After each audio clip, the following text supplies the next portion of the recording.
My name is Jeff Nicholson. I am a criminal defense attorney licensed in Texas and in Nevada. I am now semi-retired. I live in Las Vegas. But digressing, back in the late 1970s and early 1980s, I was a child actor. I had a lead in a movie called The Double MacGuffin, which was done by Mulberry Square Productions, directed by Joe Camp, and I got to work alongside Ernest Borgnine and George Kennedy. I also had a small role in a movie called Skyward, which was directed by Ron Howard. In addition to that, while I went to school, I did many television commercials. I did some industrial films and, of course, some modeling, things like that. I had always thought that it would be fun to get back into the industry.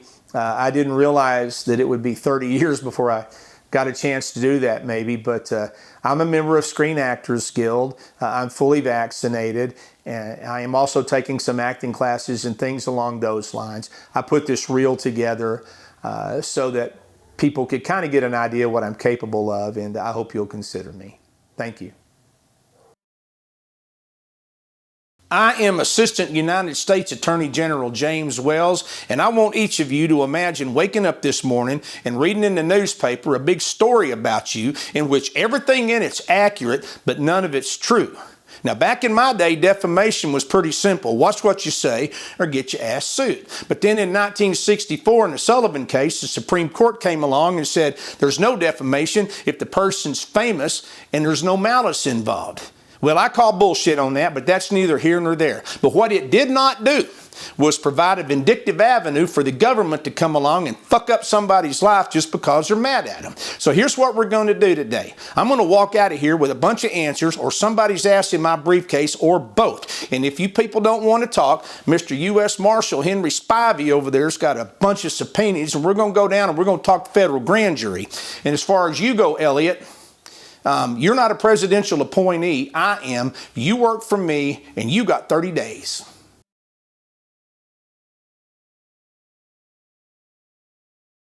You know, they were already kind of famous in the neighborhood and around Dallas when I went with them in 1932. He was quiet. He made the decisions on just about everything, and he had everything thought out. One time I remember that we went to Tennessee, and there was a gin there, and a guy at a tourist camp there had told us that guy Gin had a lot of money because he had a bunch of guys on the payroll.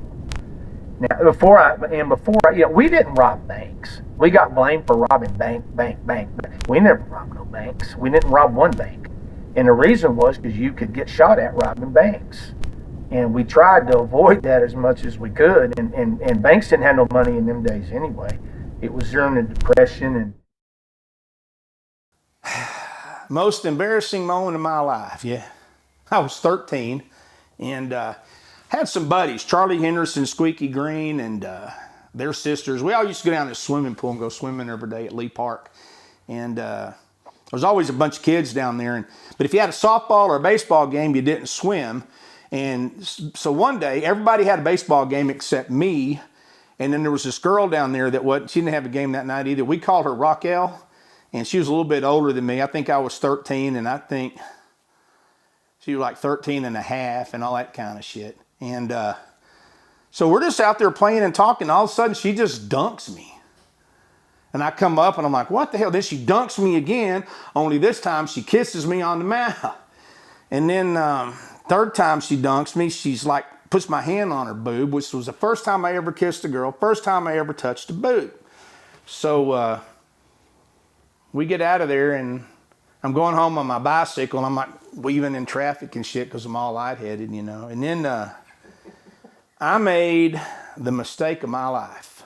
Never heretofore or since then have I ever done anything this stupid. I fucking told Charlie Anderson about it. And he told everybody. We didn't have Facebook back in those days, but fuck that.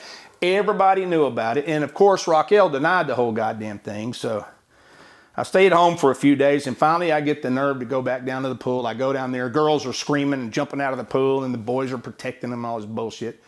So I thought about going up on the high board and like flinging myself off the side to get some sympathy or whatever, and I thought against that. And so anyway, I just went over there on the hot pavement, laid there in the fetal position for a couple of hours. But then, about 2 weeks later, I went back. Once again, it's just me and Raquel. And it happened again.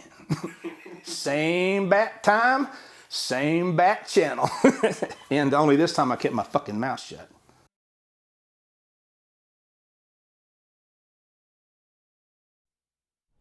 My job will be to evaluate the case. I will look at the facts. I'll look at police reports, ME reports, any videos that might have been taken, hopefully on somebody's telephone, so I can figure out just exactly what went on in that parking lot out there at the Sportsman.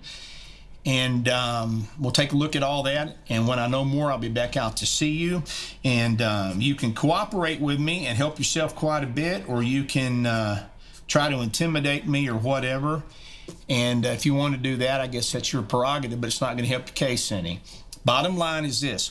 When we're working on this thing and somebody is in the world of shit that you got yourself into, either they're going to work with me or they're not. But you need to understand, I am not going to tell you what you want to hear.